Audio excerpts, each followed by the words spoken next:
महत्वाकांक्षा है तो रिस्क लेना सीखो, काम करो बस अपना। ये चाहता है कि दुनिया में हर चीज कंफर्म हो जाए।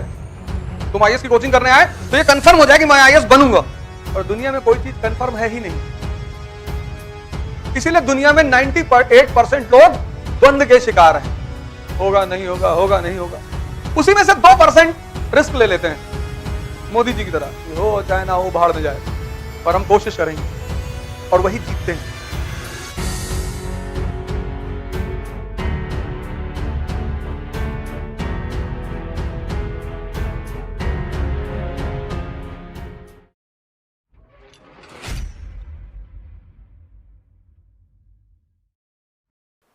ये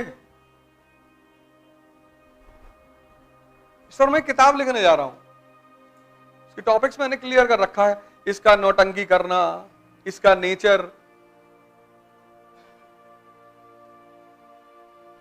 ये चाहता है कि दुनिया में हर चीज कंफर्म हो जाए। तुम आईएएस की कोचिंग करने आए तो ये कंफर्म हो जाए कि मैं आईएएस बनूंगा, ये चाहता है, और दुनिया में कोई चीज कंफर्म है ही नहीं। इसीलिए दुनिया में 98% लोग द्वंद के शिकार हैं।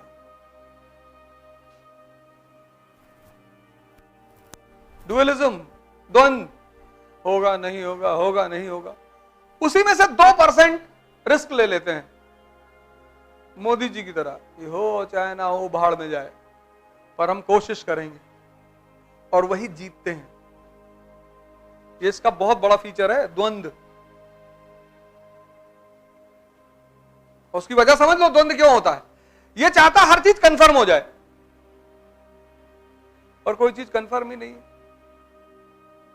कलाम साहब पायलट बनना चाहते थे, राष्ट्रपति बन गए।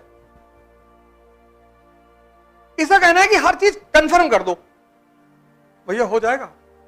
अरे हमको पता होता कि हमारा नहीं होगा तो हम इधर आते, लेकिन चूंकि हम इधर आए तो उसका बहुत फायदा हुआ। तो तुम्हें किस चीज का शिकार नहीं होना है? द्वंद का।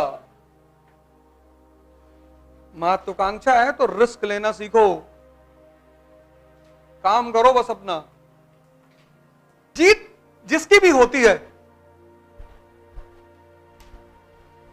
विक्ट्री, जीत का संबंध मेहनत से है ही नहीं।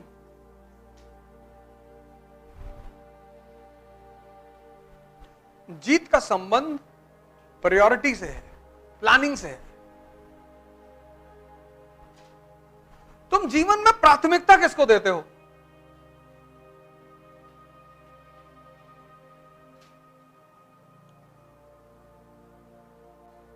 जब 5 लाख लोग प्री का एग्जाम देते हैं और रिजल्ट आता है और 10,000 लोगों में तुम्हारा नाम आता है, कितना उत्साह बढ़ता है। 4,90,000 को तुम साइडलाइन कर देते हो।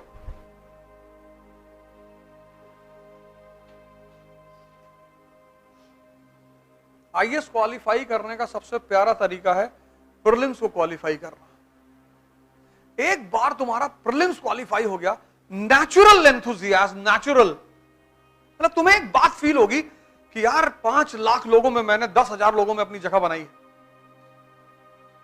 5 लाख में से 10,000 में जगह, कितना उत्साह। और उसी उत्साह को अगर तुम यूज कर ले जाओ, उसी उत्साह में लोग पढ़ते हैं 15 घंटा 16 घंटा। वो जो कहते हैं हम 15 घंटा पढ़े हैं, सही कह रहे हैं, एकदम सही कह रहे हैं। तुम देखो घर में जब शादी वादी होती है बहन बेटी वगैरह की, तो 24-24 घंटे लोग काम करते हैं, कोई थकान ही नहीं होती। जब फंक्शन सारा ओवर हो जाता है तब थकान होती।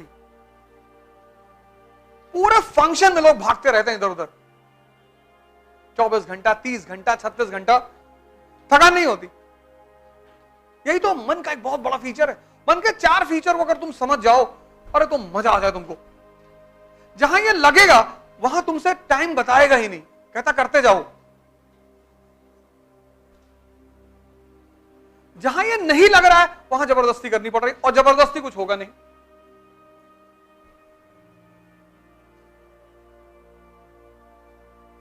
तुम देखो जहां भी ये लग रहा है वहां तुमको कहां टाइम सोचने देता है ये। दिमाग का मिसयूज नहीं करना है। मैंने कहा ना, तुम सबके पास एक इतनी जादू भरी चीज है, मतलब मिरेकल, ये भगवान का अगर आशीर्वाद रहा, तुम कभी इसको समझ गए कि यार मेरे पास एक बहुत बड़ी जादू वाली चीज है, दिमाग।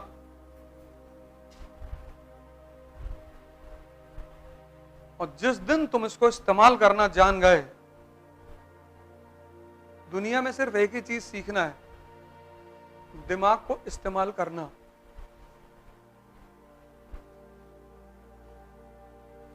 99% को पता ही नहीं। तुम युद्ध करोगे, दिमाग काम आएगा। तुम पढ़ाई करोगे, दिमाग से करोगे। तुम प्रेम करोगे, दिमाग काम आएगा। तुम पूजा करोगे, दिमाग काम आएगा। तुम जहां जो करोगे, दिमाग के बिना तुम कर ही नहीं सकते। और वही कमजोर है। जिसको सारे काम करने हैं, वही कमजोर है।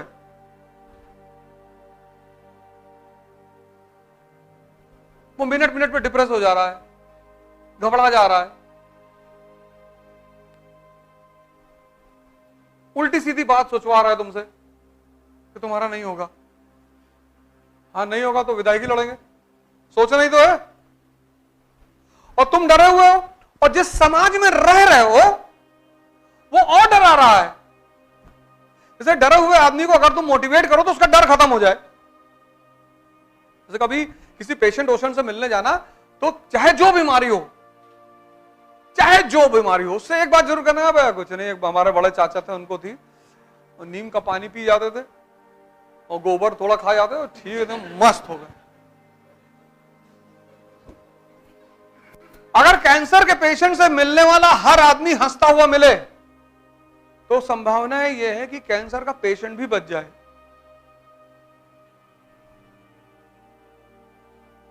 इतनी ताकत है किसी को हिम्मत देने में, और किसी को हिम्मत देने में कुछ नहीं आता।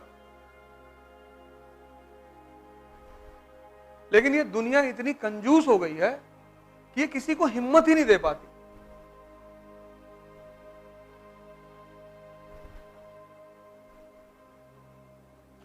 ये पैसा तो दे ही नहीं सकती, मरी हुई है। हिम्मत किसी को देने में। हमारे पास लड़के आते हैं, एक से एक लड़के, सर आइए साहब, आइए, तैयारी करो, हो जाएगा तुम्हारा पहले अटेम्प्ट में, तुम 6 महीने बाद दे देना है, 6 महीने बाद दे देना, जाओ ऐश करो। किसी को हिम्मत देने में क्या जा रहा है? होना ना होना उसकी किस्मत, उसका मालिक जाने, उसका भगवान जाने। क्या पता उसका मूड ही बना दे, उसका दिमाग ताकतवर कर दे, उसकी विचारधारा ताकतवर कर दे। हम कौन होते हैं किसी को जज करने वाले? मेरे पास ऐसे ऐसे लोग आए जो हिस्ट्री की स्पेलिंग नहीं लिख पाते थे, एसडीएम है। एक लड़के को बुलाने वाला हूं, यहां अधिकारी है इलाहाबाद से, तो अपनी कहानी सुनाएगा। मैं नहीं सुनाऊंगा, वो सुनाएगा तुम्हें कहानी। अपनी कहानी सुनाएगा तो तुम एक पल में एक समय आएगा रोने लगोगे तुम। लेकिन उस लड़के के अंदर हिम्मत बहुत थी, ताकत, जज्बा है। गुरुजी आप जो कह दो वो कट डाले। मैंने कहा ये कट डालू, सिलेक्शन हो गया। एक तो हम वैसे ही डरे हुए हैं, और जो बगल वाला आदमी वो, और कभी कभी तो मां बाप कि पहले एसएससी दे लो, सबका तो काहे इतना बड़ा गेम खेल रहे हो। कभी कभी तो मां बाप, मैं उनको बुरा नहीं मानता, नहीं समझ पाते हो बेचारे, डर जाते हैं, समाज को देख के डर जाते हैं। इसीलिए शाही तबका मुझसे बहुत चिढ़ता है। मैं छोटी मोटी बात ही नहीं करता। इलेक्शन लड़ोगे? नहीं, मैं राजशाही लौटाऊंगा भारत में, कोरोनेशन सेरेमनी करूंगा, अपनी मुकुट लगाऊंगा, ओझा डायनेस्टी। इनके शरीर में आग लग जाती है कि इतना क्यों बोलते हो, बहुत ज्यादा बोलते हो। तुम देखो, अगर तुम्हारे पापा चपरासी हैं तो मूवी देखो, राजनीति मूवी देखा तुमने अजय देवगन वगैरह की? तो अजय देवगन का बाप क्या है? ड्राइवर है। तो जब अजय देवगन कहता है कि मैं चुनाव लड़ूंगा, तो पलट के लोग क्या कहते हैं कि तू ड्राइवर का बेटा। इसीलिए जब सामान्य घर के लड़के बोलना शुरू करते हैं ना, तो इन राजाओं के सीने में दर्द होना शुरू हो जाता है।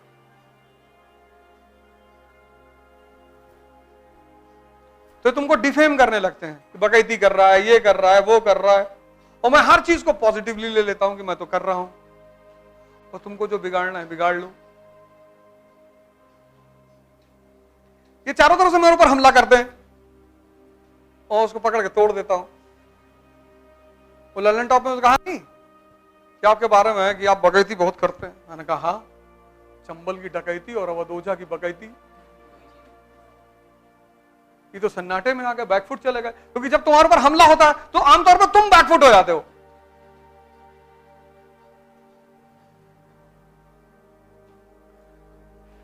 अभी फिर मुझसे मुंबई में इंटरव्यू में एक सवाल पूछा, उस पर आएगा शायद, वीडियो अपलोड करेंगे।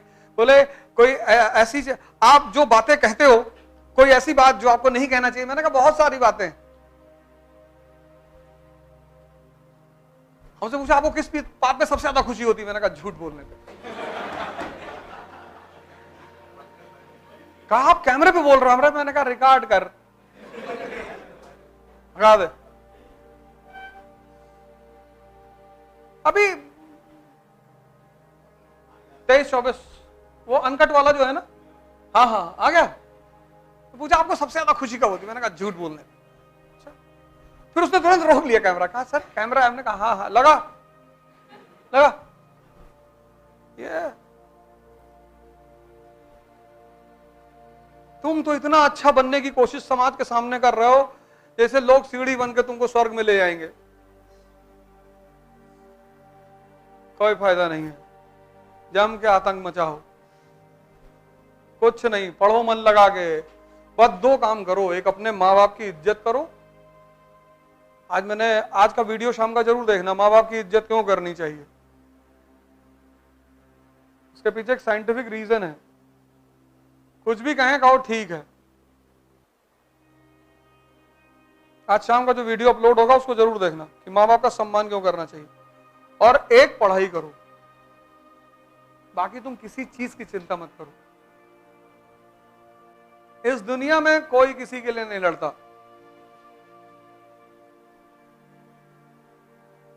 लड़ता ही नहीं। जितने लोग लड़ते हैं दूसरों के लिए, सब अंततः राजा महाराजा हो जाते हैं।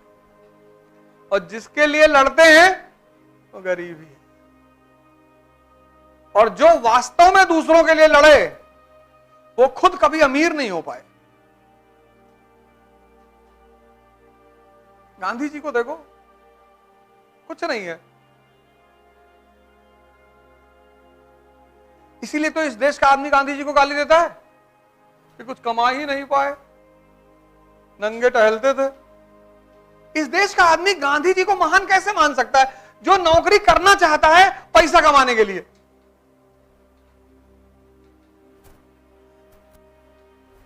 इस देश का आदमी, जिसके हर आदमी के मन में तमन्ना है कि सत्ता में आएंगे तो पैसा कमाएंगे, आईएएस बनेंगे तो पैसा कमाएंगे, विधायक बनेंगे तो पैसा कमाएंगे, वो गांधी को महान कैसे मान सकता है?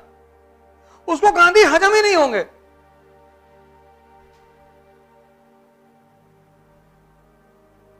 ये नेता किसको मानता है जो 20-20 फॉर्च्यूनर से चल रहा है? उसको खड़े होकर देख, भैया फलाने जा रहे हैं, भैया देखो भैया कैसा जलवा है भैया। ये साधारण आदमी को लाइक ही नहीं करता।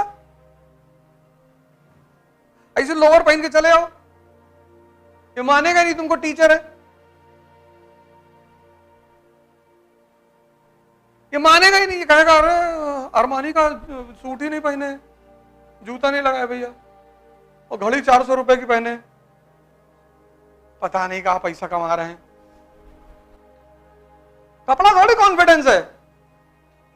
जाओ बोलने कहीं स्पीकर मंच पे खड़े हो गए, कितना भी बड़ा कपड़ा पहने रहो, अगर अंदर शक्ति नहीं तो कपड़ा नहीं बुलवा पाएगा।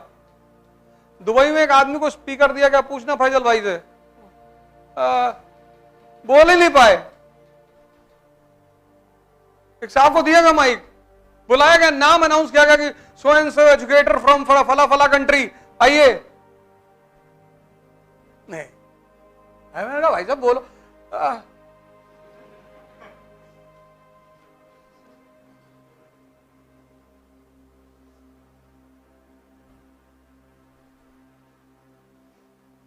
आवाज ही नहीं निकली। हमसे कह रहे दूसरी कंट्री में बोलो, पकड़ बंद कर देंगे, इसे पकड़ बंद कर देंगे। हम तो चाहते बंद कर दे, हमारी कंट्री में छपे। वहां जाके राष्ट्रगान गाकर आए, सब लोग खड़े हुए, नेशनल एंथम जन गण मन।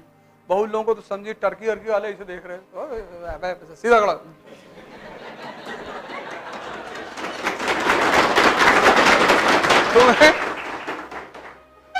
तुम्हें डिसाइड करना होता है कि तुम क्या करोगे।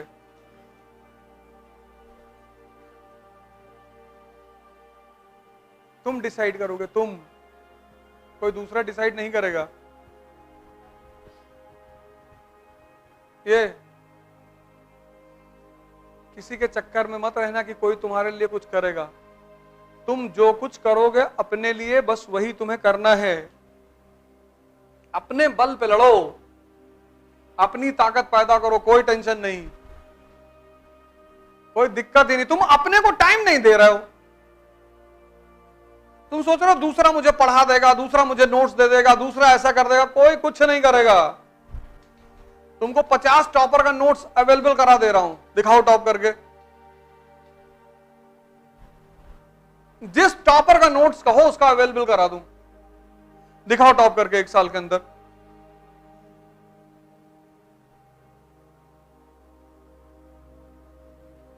वो जो टॉपर का नोट्स है ना, वो उसकी अपनी क्रिएटिविटी है। उसने पढ़ा, क्लास में सोचा, बनाया, वो तुमको भी करना पड़ेगा। वो तो कर लिया उसने। तुम अगर वोट देने जाओगे और तुम्हें इकोनॉमी पता नहीं, तो तुम वोट किस पे दोगे? जातिवाद पे ही तो दोगे। तुमको बजट कुछ पता ही नहीं कि सरकार तुम्हारा पैसा कहां खर्चा कर रही है। तो जो चीज तुम्हें पता ही नहीं, तुम उस पर वोट कैसे दे सकते हो? तुमको पता जातिवाद है, तो तुम पढ़े लिखे लोग हो इस देश के, और तुमको बजट तैयार नहीं, अभी आया है, और तुम्हारा इकोनॉमी का टीचर तुमको आके पढ़ा भी रहा है।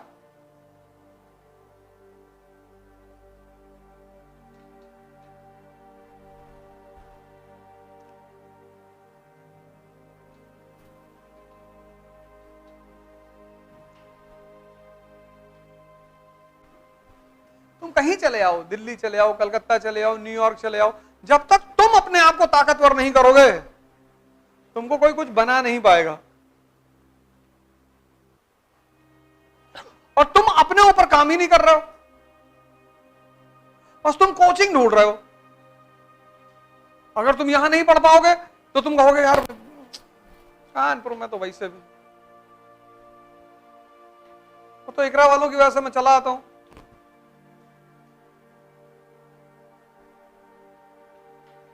तो इकरा फैजल भाई इसका मामला है तो मैं चला, वरना कहां पैसा देंगे? यहां की कोचिंग कोई पैसा देगी? दे ही नहीं सकते।